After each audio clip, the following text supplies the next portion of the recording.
Assalamualaikum warahmatullahi wabarakatuh. Alhamdulillahi rabbil alamin, wassalatu wassalamu ala asyrafil anbiya'i wal mursalin wa ala alihi wa sahbihi wa man tabi'ahum bi ihsanin ila yaumiddin. Baik, kita pada kesempatan kali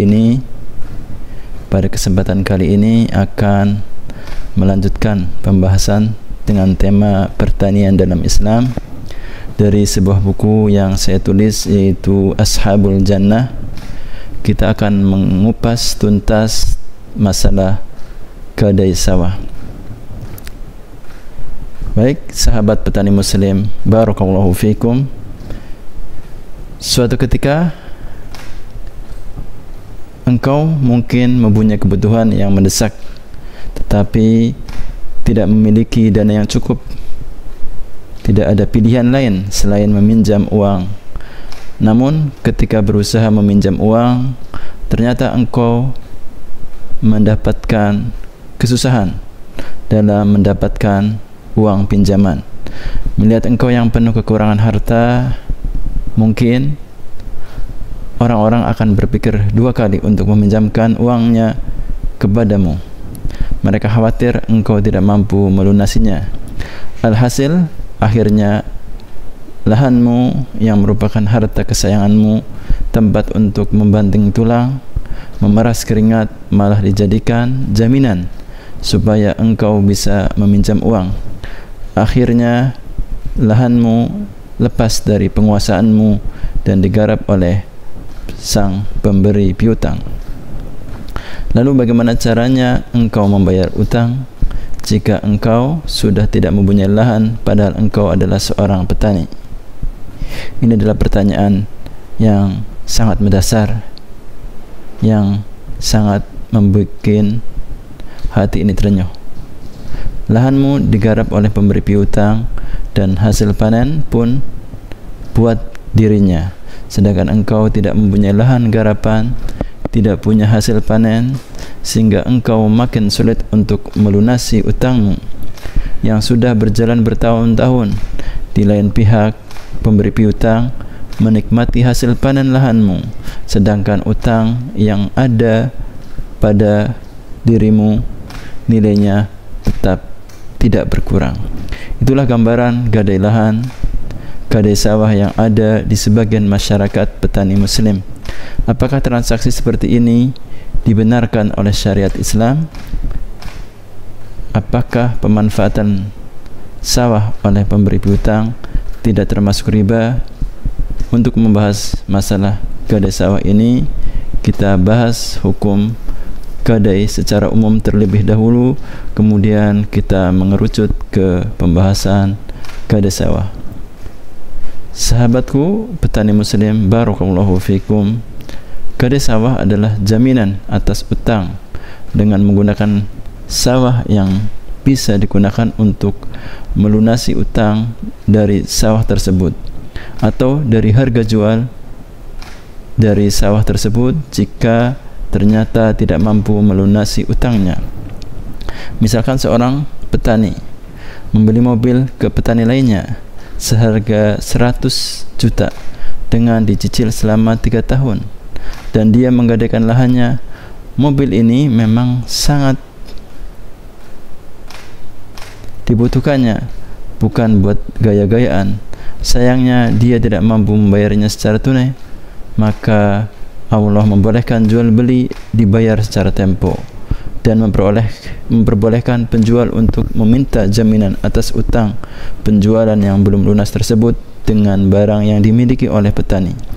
Dalam kasus petani, misalkan berupa sebidang sawah, barang gadaian berupa sebidang sawah tersebut bisa digunakan untuk melunasi utang apabila sudah jatuh tempo dan dia tidak mampu melunasi utang pembelian mobil tepat pada waktunya. Dengan demikian, gadai disyariatkan untuk menjaga harta atau piutang agar orang yang berutang bertanggung jawab membayar kewajibannya. Bagaimanakah hukum gadai sawah? Gadai sawah adalah termasuk akad jaiz dari satu pihak dan akad lazim atas pihak yang lainnya. yang disebut dengan jaiz bagi pemegang gadai atau murtahin, yaitu pemberi piutang, karena dia bisa menghentikan akad gadai di tengah jalan. Lazim bagi pihak yang berutang atau pemberi gadai, yaitu pemilik lahan atau orang yang meminjam atau yang kekurangan dana, yaitu pemilik lahan yang harus menyelesaikan akad gadai sampai akhir akad. Gadai lahan adalah akad jaiz, termasuk akad tabarruk, yaitu akad berbuat baik, tolong-menolong tanpa mengharapkan imbalan atau bersifat sosial, dan juga akad aini, yaitu akad yang pelaksanaannya secara tuntas hanya mungkin terjadi bila barang yang ditransaksikan benar-benar diserahkan kepada yang berhak menerimanya. Gadai disyariatkan di saat menetap atau mukim maupun ketika safar.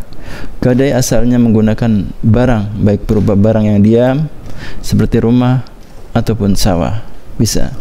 Dan bisa juga benda yang bisa dipindahkan seperti barang perkakas maupun kendaraan maupun hewan.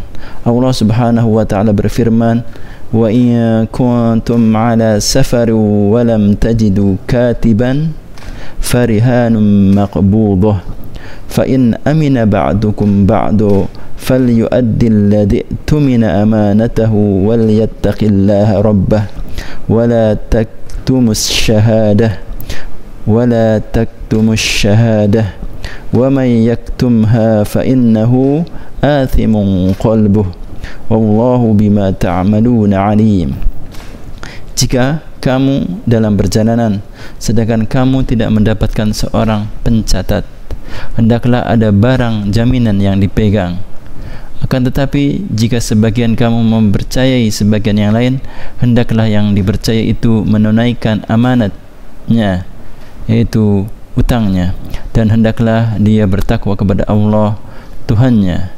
Janganlah kamu menyembunyikan kesaksian, karena siapa yang menyembunyikannya sesungguhnya hatinya berdosa. Allah Maha mengetahui apa yang kamu kerjakan.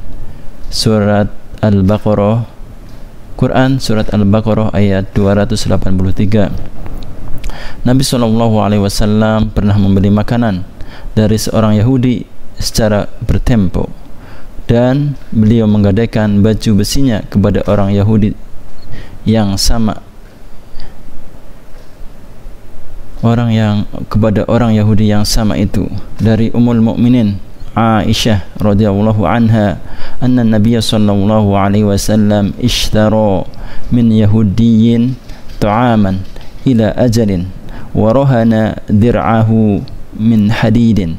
Sungguhnya Nabi SAW membeli bahan makanan dari seorang Yahudi secara tempo dengan cara menggadaikan baju perangnya yang terbuat dari besi.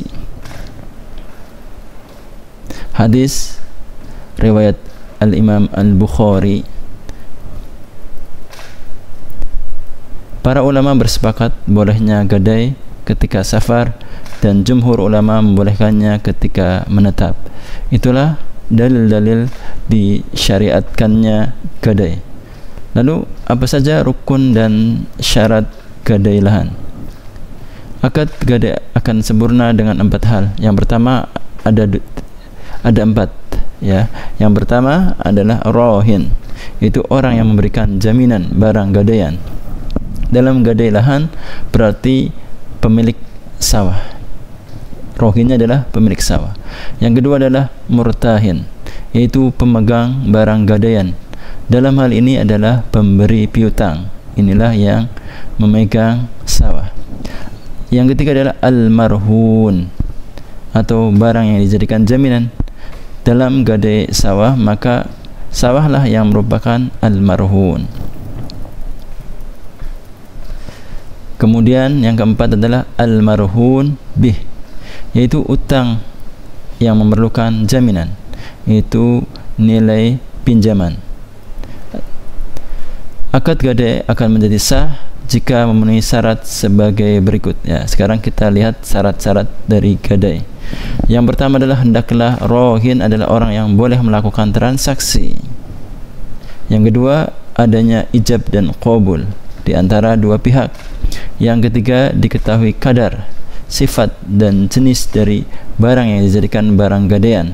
Kalau dalam gadai sawah berarti diketahui lokasi sawahnya, diketahui luas sawahnya, diketahui juga harga jual sawah tersebut. Yang keempat, adanya barang gadaian berupa sawah ketika akad, meskipun bukan kepemilikan pribadi. Jadi sawahnya itu ada. Yang kelima, barang gadaian atau sawah haruslah dimiliki sendiri ataupun boleh milik orang lain yang dia telah diizinkan menjadikannya sebagai barang gadaian. Dan syarat yang keenam, barang gadaian atau sawah dikuasai atau dipegang oleh murtahin ketika sudah terjadi akad gadai sawah. Ketika sudah terpenuhi syarat-syarat di atas, maka akad gadai sawah menjadi sah. Apakah sawah sah dijadikan jaminan atau barang gadaian? Ya, ini ada pertanyaan, apakah sawah itu sah dijadikan jaminan atau barang gadaian? Jawabannya adalah setiap yang bisa diperjualbelikan bisa dipergunakan sebagai barang gadaian. Karena itu tidak diragukan lagi bahwasanya kalau sawah bisa dijadikan barang gadaian. Akan tetapi kasusnya menjadi lain jika sawah tersebut tidak diketahui ataupun sawah tersebut adalah hasil rampasan atau barang curian, karena tidak sah diperjualbelikan. Begitu juga sertifikat tanahnya bisa dijadikan barang gadaian karena sertifikat bisa diperjualbelikan. Bagaimana tata cara penguasaan barang gadaian pada gadai sawah? Wajib, ya, ini perlu diperhatikan, wajib bagi pihak rohin atau orang yang mempunyai sawah untuk menyerahkan sawahnya kepada murtahin, yaitu pemberi piutang, sesuai dengan kebiasaan yang berlaku. Murtahin atau pemberi piutang memegang dan menahan sawah tersebut hingga dilunasi piutangnya, maka dia wajib menagih utangnya ketika sudah tiba waktu jatuh temponya dan mengembalikan barang gadaian atau sawahnya dengan memastikan sawah tersebut masih utuh selama berada di tangannya. Tata cara serah terima sawah disesuaikan dengan kebiasaan, misalkan dengan penyerahan sertifikat tanahnya. Tidak sah dan tidak boleh serah terima sawah kecuali setelah diperbolehkan oleh pihak pemilik sawah atau wakilnya. Bagaimana dengan garansi barang gadaian? Lahan di tangan murtahin atau pemberi piutang merupakan amanah. Artinya selama murtahin atau si pemberi utang itu sosok yang dapat dipercaya, tidak teledor dan tidak merusak, maka tidak ada ganti rugi apabila lahannya rusak. Misalkan lahannya terkena longsor, ya, misalkan ada bencana longsor, maka tanah tersebut hilang atau rusak, maka ini tidak diganti rugi oleh pihak murtahin atau pemberi piutang, karena ini tentu saja tidak ada atau di luar kemampuannya. Meskipun lahannya menjadi rusak karena longsor, bagaimana biaya perawatan akomodasi lahan sebagai objek gadai?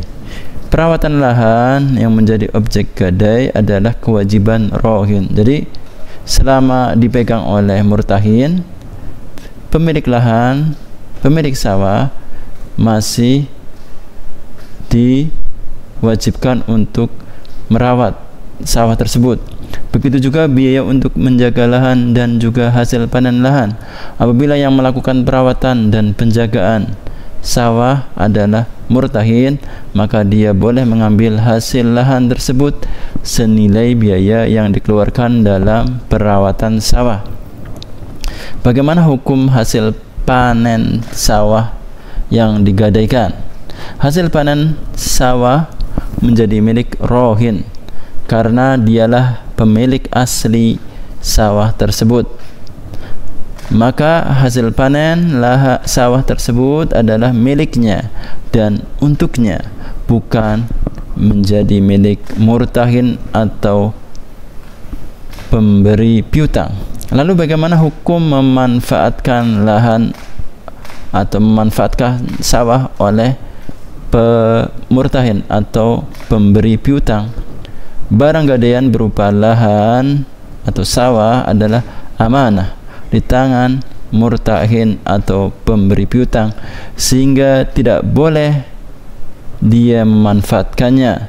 Setiap utang piutang yang memberikan manfaat bagi pemberi piutang adalah termasuk riba. Oleh karena itu tidak boleh memanfaatkan barang gadaian kecuali diizinkan oleh rohin, dan juga dengan syarat juga barang gadaian tersebut adalah yang bisa ditumpangi ataupun yang bisa menghasilkan susu, maka dia boleh menaikinya jika barang gadaiannya bisa ditunggangi, atau meminum susunya jika barang gadaiannya bisa menghasilkan susunya, dengan catatan bahwa dia memberikan akomodasi atau nafkah sebagai ganti pemanfaatannya. Telah diriwayatkan dari sahabat Abu Hurairah radhiyallahu anhu, dia berkata, Rasulullah sallallahu alaihi wasallam bersabda, ar-rahnu yurkabu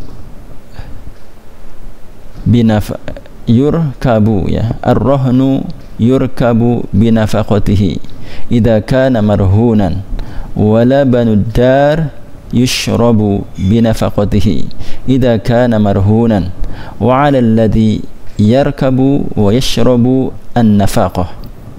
Barang gadaian boleh ditunggangi dengan menafkahinya jika dia tergadai. Susunya boleh diminum dengan menafkahinya jika dia tergadai. Wajib memberikan nafkah bagi orang yang menungganginya dan meminum susunya. Hadis riwayat Al-Bukhari. Bagaimana konsekuensi atas akad gadai sawah? Apabila telah sempurna akad gadai sawah dan murtahin atau pemberi piutang menerima barang gadaian berupa sawah, maka mengakibatkan konsekuensi berikutnya, yaitu apa? Utang menjadi terkait dengan barang gadaian, yakni sawah. Murtahin berkewajiban menahan barang gadaian atau menahan sawah dari rohin sampai utang dilunasi. Namun terlarangnya murtahin bertransaksi dengan menggunakan barang gadaian atau sawah.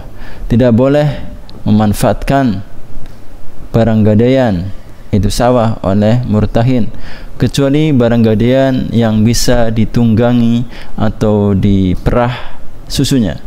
Itu pun dengan kewajiban memberikan nafkah. Ganti rugi atas barang gadaian yang rusak atau hilang jika terbukti bahwa murtahin atau pemberi piutang sengaja atau lalai ketika menahan barang gadaian. Potensi kerugian dari sawah ditanggung khusus oleh pemilik lahan. Pemilik lahan menerima lahannya kembali ketika utang sudah dilunasi. Bagaimana dengan hukum terkait penjualan barang gadaian? Barang gadaian berupa sawah tetaplah milik dari rohin meskipun sudah diserahkan kepada murtahin, bahkan sekalipun telah ditahan dan dipegang oleh murtahin.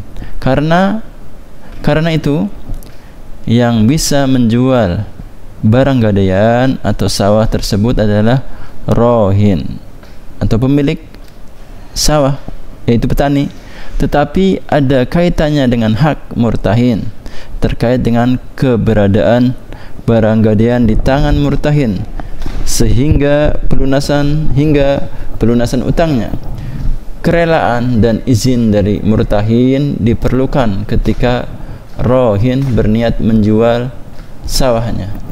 Jika sudah tiba waktu pelunasan utang dan rohin atau pemilik sawah tidak bisa melunasinya karena tidak mampu atau tidak ada orangnya, bila mana rohin pemilik sawah mengizinkan murtahin atau orang yang terpercaya untuk menjual sawah tersebut, maka diperbolehkan dijual untuk pelunasan utang.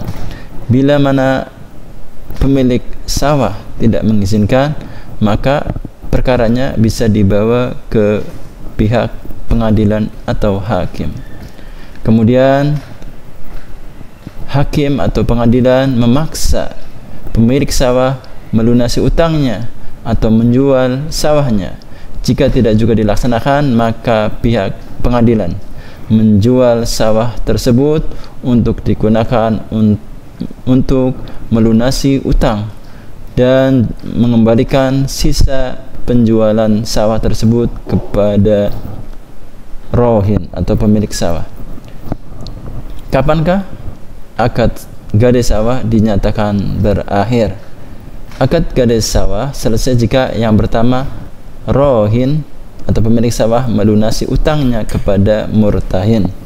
Yang kedua, rohin menerima kembali barang gadaiannya, yaitu lahannya. Yang ketiga, barang gadaian yaitu sawah telah dijual oleh pengadilan atau hakim secara paksa untuk pelunasan utang. Dan yang keempat, selesai jika rohin membatalkannya. Yang kelima, berlepas diri dari utang. Yang keenam, musnahnya barang gadaian.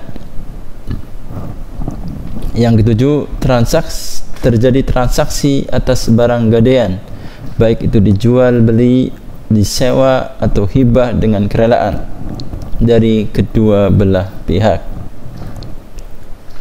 Ya, itulah pembahasan tentang kupas tuntas gadai sawah.